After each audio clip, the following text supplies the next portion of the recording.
O Jornal do Meio-Dia está de volta e o Tribunal Regional do Trabalho de Mato Grosso deu início a um novo ciclo. Entre as prioridades desta nova gestão está o fortalecimento das ações afirmativas com metas de equidade racial e também o apoio a projetos sociais, bem como a modernização da Justiça do Trabalho. E é para falar sobre esses assuntos que está aqui no estúdio do Jornal do Meio-Dia o presidente do Tribunal Regional do Trabalho em Mato Grosso, o desembargador Aguimar Peixoto. Boa tarde, presidente. Seja bem-vindo aqui ao Jornal do Meio-Dia. Obrigado, Lúcio. Prazer estar aqui, contribuindo com vocês, com o jornal. Estou à disposição. Seja bem-vindo. Boa tarde. Obrigado, Camila.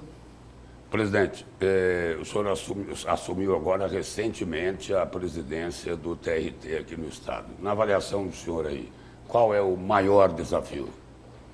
O maior desafio é manter o patamar deixado para a minha antecessora, a desembargadora Adenir, de tudo que ela contribuiu para o engrandecimento do nosso Tribunal Regional do Trabalho. Então, ela implantou ações sociais, a questão da equidade racial.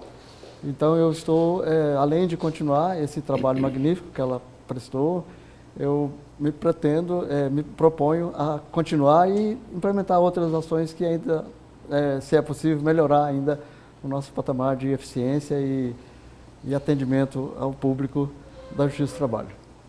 Doutor, e hoje sabemos que a CLT é muito ampla, muitos direitos assegurados também na própria Constituição, mas existe algum deles que o senhor sente que ainda falta ser efetivado, que não é respeitado? Muitas vezes, por exemplo, patrões ou até empregados que não assinam, não querem, por exemplo, que a carteira seja assinada e aí muitos direitos não são assegurados, ou então a necessidade de modernizar a própria Justiça do Trabalho. O que podemos citar como esses desafios maiores?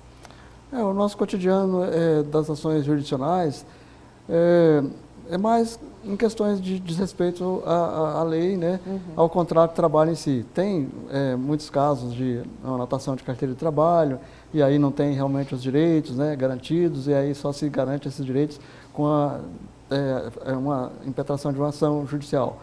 Mas temos desafios também, né? Hoje a Justiça do Trabalho enfrenta um desafio maior, que é essas novas formas de contratação.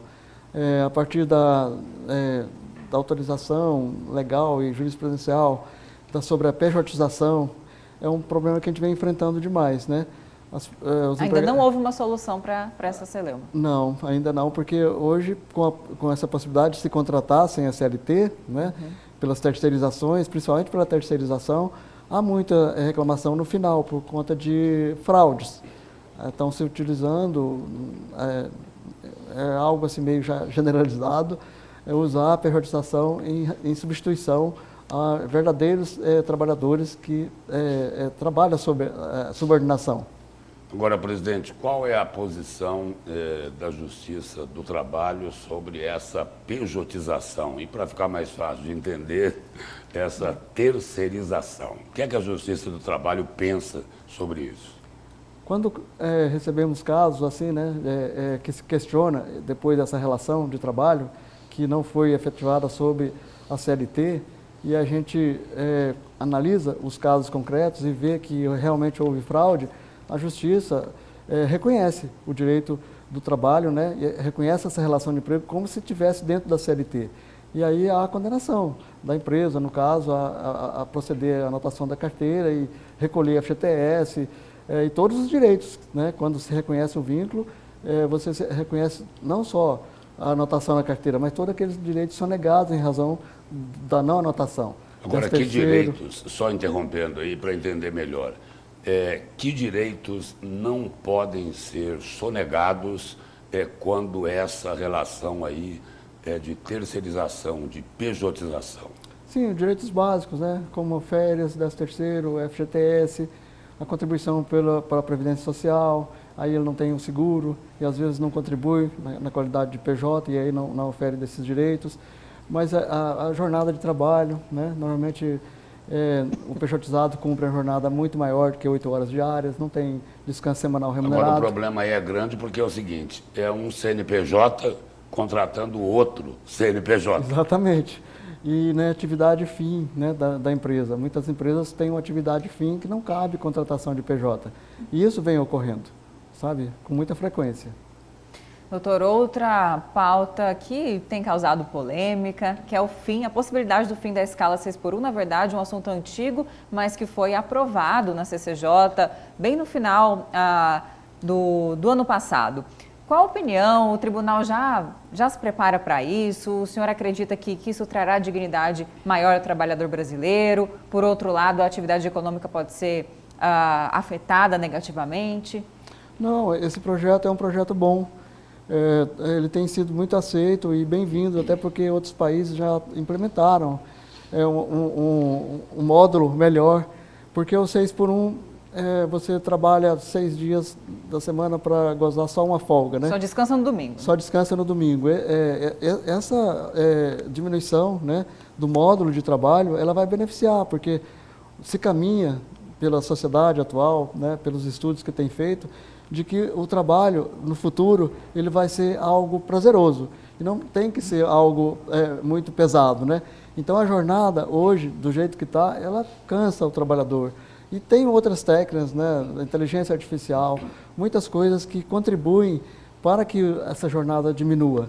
Então, o projeto está caminhando, entendo que é uma emenda à Constituição, um projeto que muda a Constituição, porque hoje a nossa Constituição adota a jornada 6x1, que é de 44 semanais, um dia de folga por semana, mas ela é bem-vinda, muito bem-vinda essa alteração.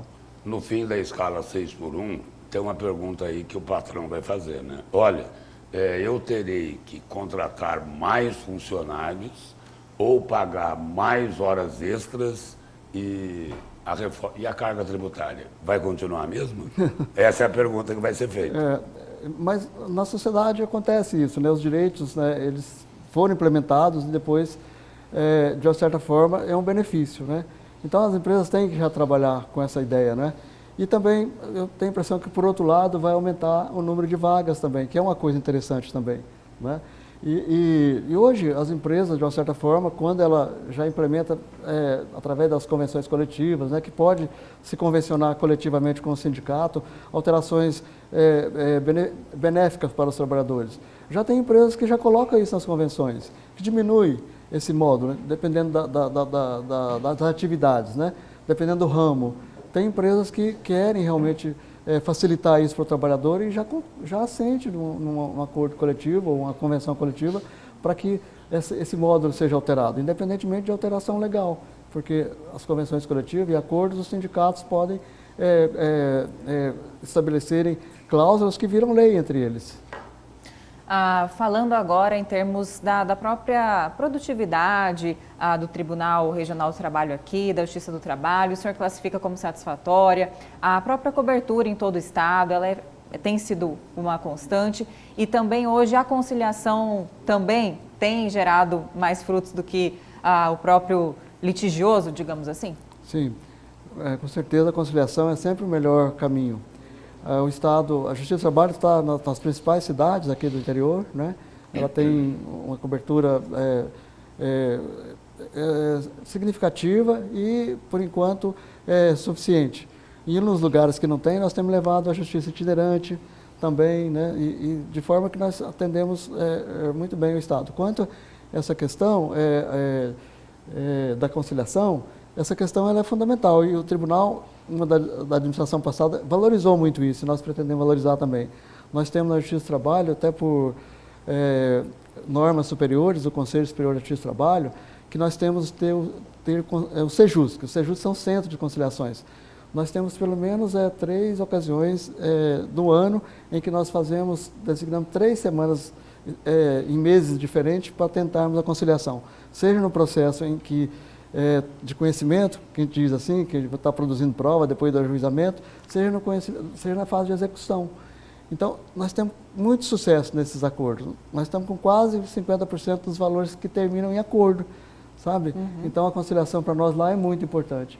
E conciliar é melhor do que você julgar e obrigar, né, pela decisão judicial.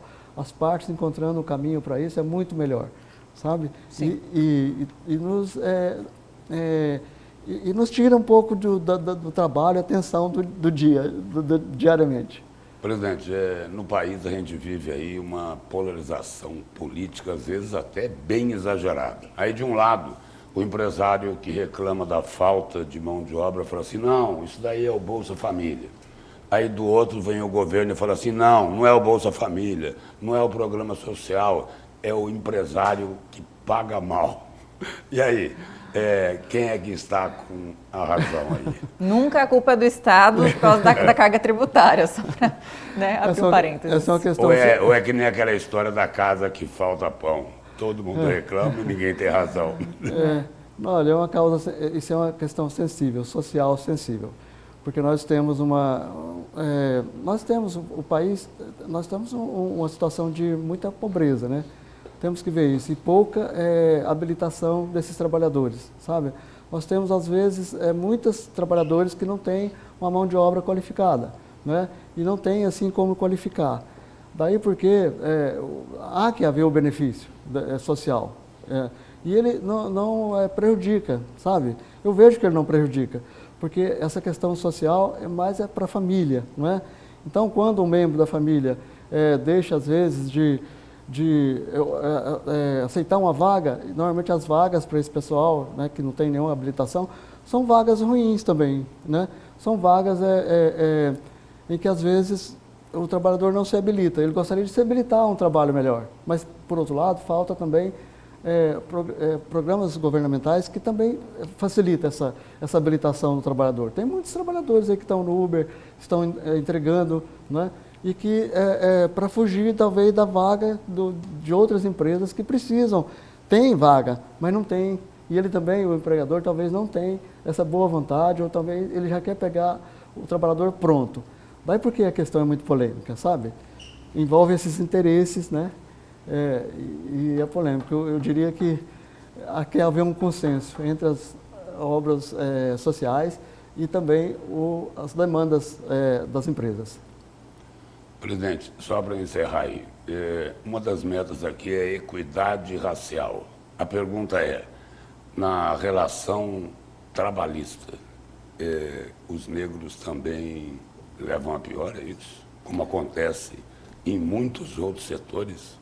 Agora, a discriminação racial? A gente pensa que não tem, né, no país, né, discriminação racial, e tem bastante. Né? O que o Poder Judiciário está fazendo para relativizar um pouco, ou então amenizar?